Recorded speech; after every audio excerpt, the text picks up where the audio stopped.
no matter what community you're from. You could be a college student, a policewoman, a fireman, or even a local business owner.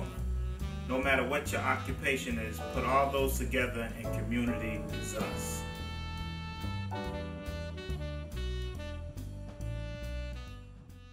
Welcome to Community is Us. I am your host, Paul Morgan, and today I have a very special guest, Nancy Rachel Rousseau, the president of the Young Professional Network, ULEM. Welcome to the show. Thank you. Thank you so much for having me. Okay, now let's get right into it. You were born in Brooklyn, New York. Yeah? You're the oldest out of 4 daughters.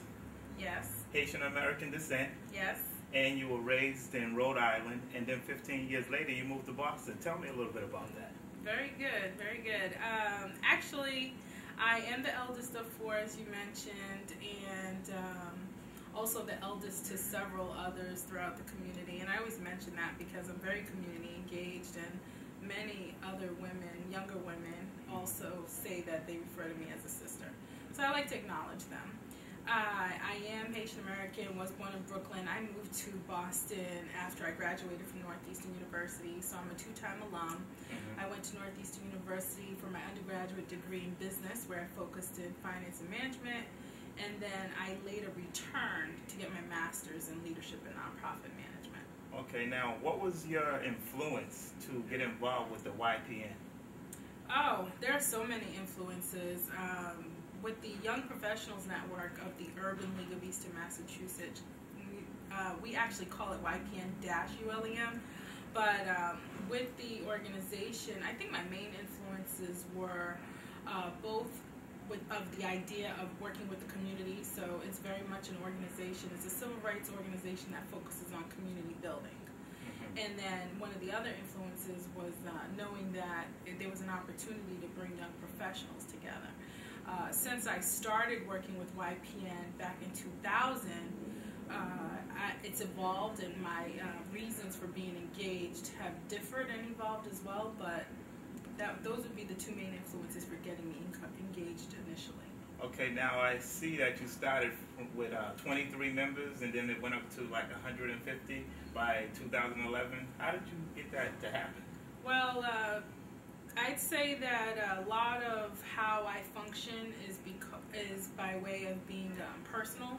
So when we talk about the YPN-ULEM membership increase, I became president for the 3rd term in June of 2010.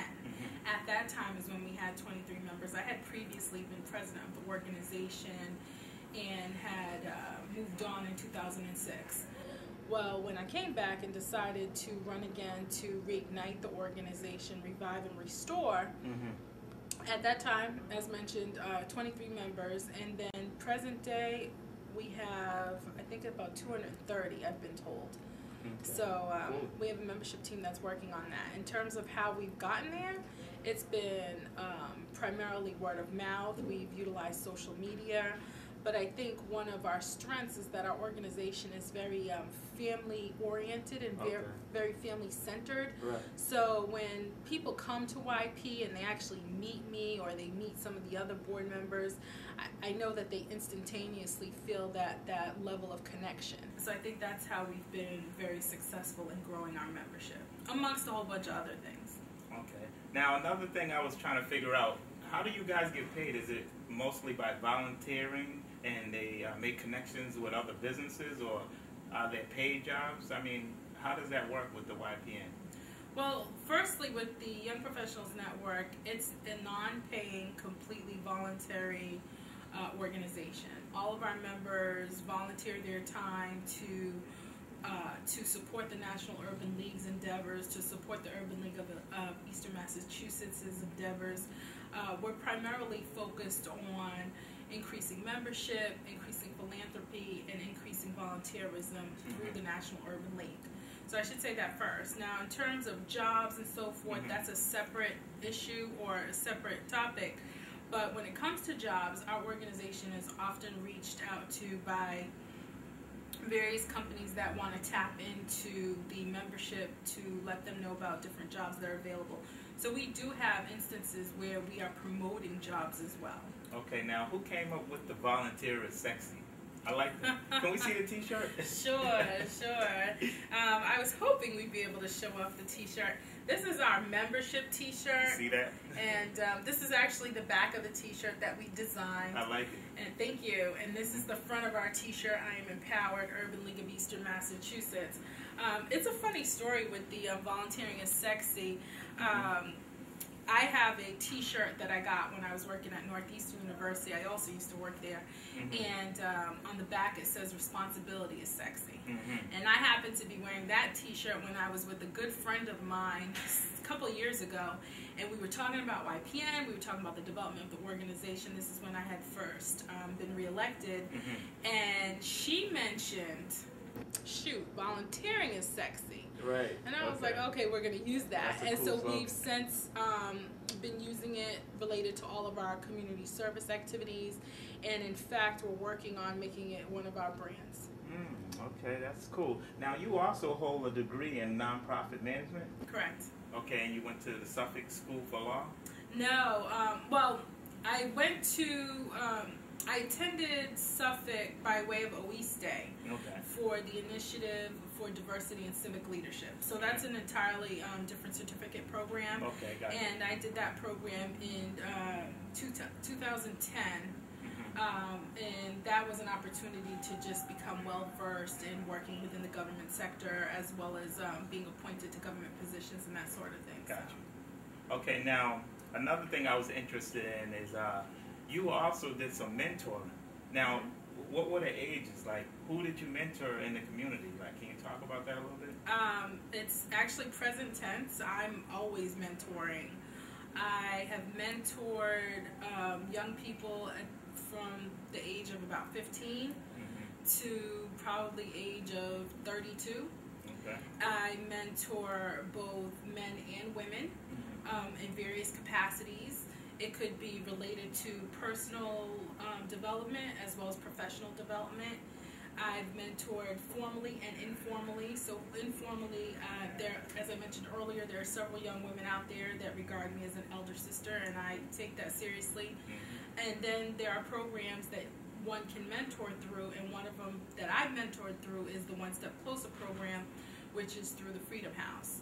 So I've mentored a number of people. I really honestly couldn't tell you how many, but it's been something that I've been doing since I can't even remember how far back.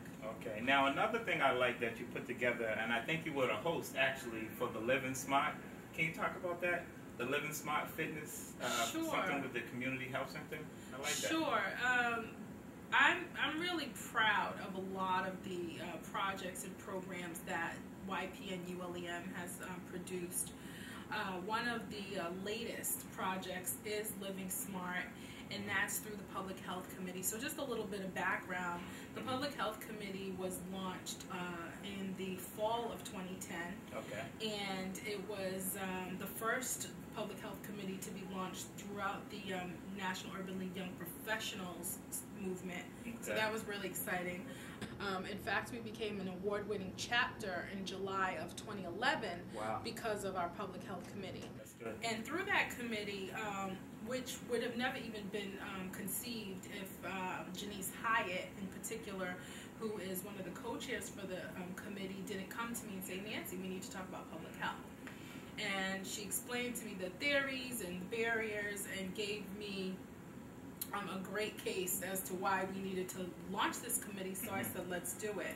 So through that, we decided, well, they worked on it. The co-chairs for the committee worked on the concept of living smart so that we can promote healthy living throughout the community. And since then, we've had a health fair, we've done hikes, we're working on a ski trip coming up, a bike ride. Wow. So we try to provide opportunities where young professionals and anyone else who's interested can get involved and just do a little bit more exercise. Right. Okay. And I also seen you were doing something with the hungry and the homelessness campaign. I like that. How did you get involved in that? Again, I can't take full credit.